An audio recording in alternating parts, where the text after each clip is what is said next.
नमस्कार दोस्तों, आज अपना टॉपिक है अधिगम। यह मैंने व्यवहार के पेपर से उठाया है। आई थिंक ये थर्ड टॉपिक है, देख लीजिएगा आप। तो अधिगम क्या है? अधिगम अनुभवों के कारण व्यवहार में या व्यवहार की क्षमता में परिवर्तन है। मतलब जो भी आपके अनुभव हैं, उन अनुभवों के कारण जो आपका व्यवहार है, इसके जो कीवर्ड्स हैं वो हैं अनुभव, व्यवहार में परिवर्तन। ठीक है दोस्तों, मतलब अनुभवों के कारण व्यवहार में या व्यवहार की क्षमता में परिवर्तन को क्या कहते हैं? अधिगम कहते हैं। एक वुडवर्थ की भी डेफिनेशन याद कर लीजिएगा। नवीन ज्ञान एवं नवीन प्रतिक्रियाओं को प्राप्त करने की प्रक्रिया।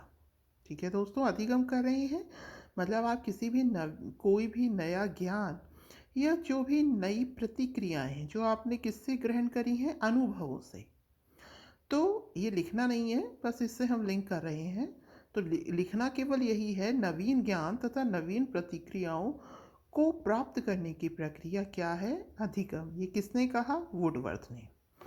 अब हम देखते हैं दोस्तों विशेषताएं। तो है क्या अधिगम? अनुभव के कारण व्यवहार में या व्यवहार की क्षमता में होने वाला परिवर्तन क्या है? अधिगम। अब देखते हैं दोस्तों अधिगम की विशेषताएं। तो अधिगम क्या है? सार्वभौमिक क्रिया है। ठीक है, यूनिवर्सल है। कैसा भी अधिगम, कैसा भी व्यवहार परिवर्तन आपके अंदर हो सकता है। आजीवन चलने वाली प्रक्रिया है जो अधिगम है, ये थ्रू आउट द लाइफ चलता रहता है।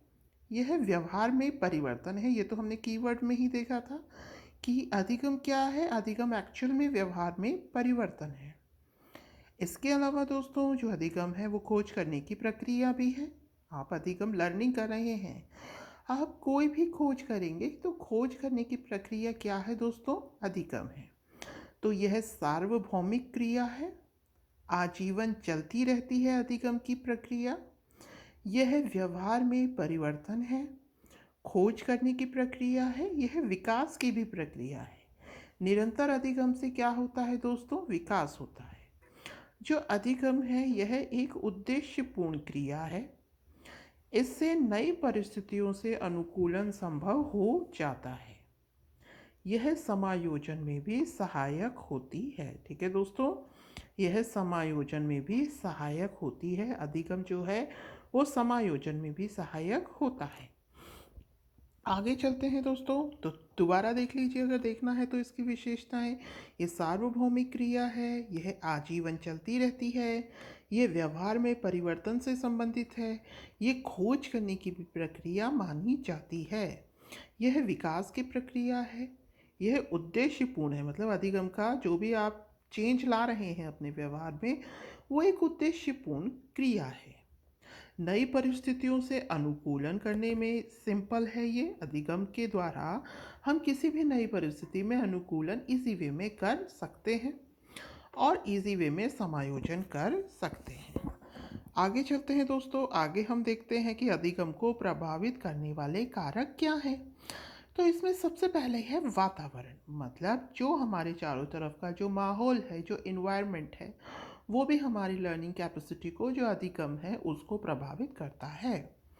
अभिप्रेरणा, अगर किसी में मोटिवेशन का लेवल हाई है, अभिप्रेरणा उच्च स्तर की है, तो उसमें अधिगम भी उच्च स्तर का होगा। तो जो अभिप्रेरणा है यह भी अधिगम को प्रभावित करती है। परिपक्वता, अगर बच्चे में या किसी इंसान में, मतलब जो भी लर्निंग कर रहा है, अगर उसमें मैच्योरिटी है तो उसमें जो लर्निंग कैपेसिटी है वो भी क्या होगी? अधिक होगी। शारीरिक और मानसिक स्वास्थ्य, अगर व्यक्ति शारीरिक और मानसिक रूप से स्वस्थ है तो उसमें अधिगम क्या होगा? अधिक होगा। बुद्धि अधिगम को प्रभावित करेगी ही। अगर किसी की बुद्धि तीव्र है तो उसमें लर्निंग क्या होगी दोस्तों? अधिक होगी। वंशानुक्रम का भी प्रभाव पड़ता है अधिगम में। अधिगम की प्रक्रिया, मतलब आप किसी भी चीज़ को सीखने के लिए किस प्रोसेस का इस्तेमाल कर रहे हैं, इसका भी प्रभाव पड़ता है। मान लीजिए अगर आपने जो प्रक्रिया अपनाई है वो थोड़ी कठिन है तो उसमें जो अधिगम है वो क्या होगा? कम होगा। तो प्रक्रिया का भी प्रभाव पड़ता है अधिगम पर। इसके अलावा सीखने की अवधि, जो भी आप चीज़ सीख रहे हैं उसका कितना टाइम पीरियड है, इस पर भी प्रभाव पड़ता है। इच्छा शक्ति का, किसी भी चीज़ को सीखने की आपकी क्या इच्छा शक्ति है, इसका भी दोस्तों प्रभाव पड़ता है। इसके अलावा सीखने का समय, मान लीजिए आप कोई भी नई चीज़ सीख रहे हैं, ठीक है, आप पढ़ रहे हैं, तो क्या समय है, आप वो एक्यूरेट टाइम है कि नहीं वो चीज़ सीखने का, तो इसका भी प्रभाव पड़ता है। तो दोबारा देख लेते हैं। प्रभावित करने वाले कारक वातावरण है, अभिप्रेरणा है, परिपक्वता है, शारीरिक और मानसिक स्वास्थ्य है, बुद्धि है, वंशानुक्रम है, अधिगम की प्रक्रिया, किस प्रोसेस से लर्निंग कर रहे हैं, सीखने की अवधि, इच्छा शक्ति और सीखने का समय। ठीक है दोस्तों, वंशानुक्रम और बुद्धि भी। तो ये सब प्रोसेस हैं जो कि क्या करते हैं, अधिगम को प्रभावित करते हैं। अब चलते हैं आगे, हम अगला अपना टॉपिक है अधिक, इसी में ही अधिगम की शैलियाँ। तो देखिए दोस्तों, उद्दीपकों का उपयोग तथा अनुक्रिया करने की सुसंगत शैली। ठीक है, इसमें हम क्या देखेंगे दोस्तों, इसमें हम उद्दीपकों का उपयोग और अनुक्रिया करने की, मतलब हम किन चीज़ों को एज अ उद्दीपक यूज़ करें जिससे कि अधिगम आसान हो। ठीक है, तो उनका हम अधिगम की शैलियाँ देखेंगे। पहली है प्रात्याशिक प्रकारता। यह क्या है, यह कहती है कि भौतिक पर्यावरण के प्रति जैविक रूप से आधारित प्रतिक्रियाएं, व्यक्तियों के अधिमान जिससे वे सूचनाएं ग्रहण करते हैं। मतलब प्रात्याक्षिक, मतलब प्रत्यक्ष रूप से भौतिक पर्यावरण के प्रति जैविक रूप से आधारित प्रतिक्रिया, मतलब जो भी आपका फिजिकल एनवायरनमेंट है उसमें जो आप जैविक रूप से आधारित प्रतिक्रियाएं हैं, मतलब कोई भी इंफॉर्मेशन आप लेते हैं, कैसे लेते हैं, सुनकर लेते हैं, देखकर लेते हैं, सुनकर, ये जो सब चीज़ें हैं ये है प्रात्याशिक प्रकारता। तो इसके द्वारा अधिगम होता है। तो एक तो ये तरीका है प्रत्यक्ष रूप से। तो प्रत्याशिक प्रकारिता, इसमें क्या होता है, भौतिक पर्यावरण के प्रति जैविक रूप से आधारित प्रतिक्रियाएं आती हैं। अगला है दोस्तों सूचना प्रक्रमण। सूचना प्रक्रमण में हमारी संरचना के अनुसार हमारे सोचने और समस्या समाधान करने के तरीके तथा सूचना याद करने के तरीके के मध्य भेद।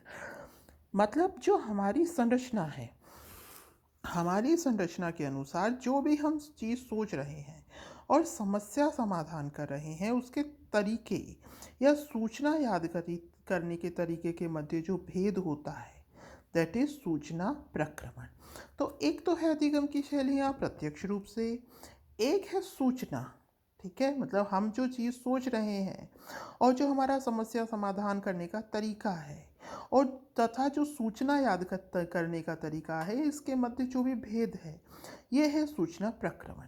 आगे है व्यक्तित्व प्रतिरूप। इसमें परिवेश के साथ अंतःक्रिया करने के भिन्न भिन्न तरीके आते हैं। व्यक्तित्व मतलब कि जो कोई भी जो इंसान है वो परिवेश के साथ कैसे अंतःक्रिया करेगा, तो ये है दोस्तों उसका व्यक्तित्व प्रतिरूप। तो अधिगम की शैलियों के तहत हमने देखा प्रात्यक्षिक प्रकारता, सूचना प्रक्रमण, मतलब हमें सूचना को याद करना है, हमारी संरचना के अनुसार हमारा कुछ सोचने का, समस्या का समाधान करने का तरीका है, और उसी के तहत हम क्या करते हैं, सूचना को याद करते हैं। ठीक है ना।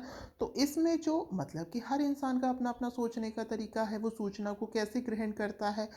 तो इसमें सूचना प्रक्रमण में यही बताया गया है कि व्यक्तियों के बीच में जो भेद है, किसके लिए, भिन्न भिन्न सूचनाओं को ग्रहण करने से संबंधित। व्यक्तित्व प्रतिरूप में परिवेश के साथ अंतःक्रिया करने की भिन्न भिन्न तरीके जो बताए गए हैं, उनकी बात कही गई है। आगे चलते हैं दोस्तों, आगे संबंधात्मक शैली और विश्लेषणात्मक शैली की बात कही गई है, जरा इसको देख लेते हैं। देखिए, सूचना की ये अधिगम की ही शैलियाँ हैं। ये है संबंधात्मक, ये है विश्लेषणात्मक। संबंधात्मक शैली क्या कहती है, सूचना को समग्र चित्र के अंश के रूप में प्रदर्शित किया जाता है। मतलब ये एक चित्र है, उसके अंश के रूप में सूचना को प्रदर्शित किया जाता है, ये कहती है संबंधात्मक शैली। विश्लेषणात्मक शैली क्या कहती है? समग्र चित्र से सूचना को निकाला जाता है। मतलब पूरे चित्र में से आपको जो भी सूचना चाहिए उसे निकाल लेना, ये कौन कहता है? विश्लेषणात्मक शैली।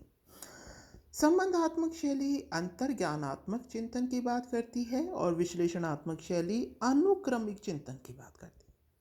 संबंधात्मक शैली किसकी बात करती है? अंतर्ज्ञानात्मक चिंतन की। और विश्लेषणात्मक अनुक्रम के रूप में जो चिंतन है उसकी बात करती है। संबंधात्मक शैली मानवीय व सामाजिक विषय वस्तु से संबंधित है दोस्तों, मतलब समाज और मानव के मध्य जो संबंध है उससे रिलेटेड है। और जो विश्लेषणात्मक शैली है ये अचेतन और अव्यक्तित है। ठीक है दोस्तों, अचेतन है और अव्यक्तित है, मतलब ये विश्लेषण एनालिसिस पर बात करती है। संबंधात्मक शैली मौखिक रूप से प्रस्तुत विचारों के लिए है और यह अमूर्त विचार और अप्रासंगिक सूचनाओं के लिए होती है। क्योंकि इसमें क्या किया जाता है? इसमें एनालिसिस करी जाती है, इसलिए यह अमूर्त विचारों और अप्रासंगिक सूचनाओं के लिए है। यह अशैक्षणिक क्षेत्र के लिए है। यह शैक्षणिक क्षेत्र से संदर्भित है।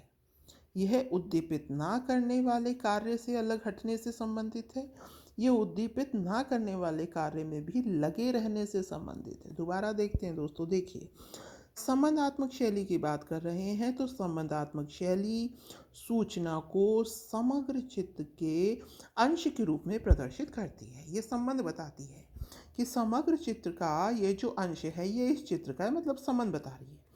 विश्लेषणात्मक शैली समग्र चित्र से सूचना निकाल लेने से, मतलब हमने इसकी एनालिसिस करी समग्र चित्र की तो हमें जो सूचना मिली वो यह मिली।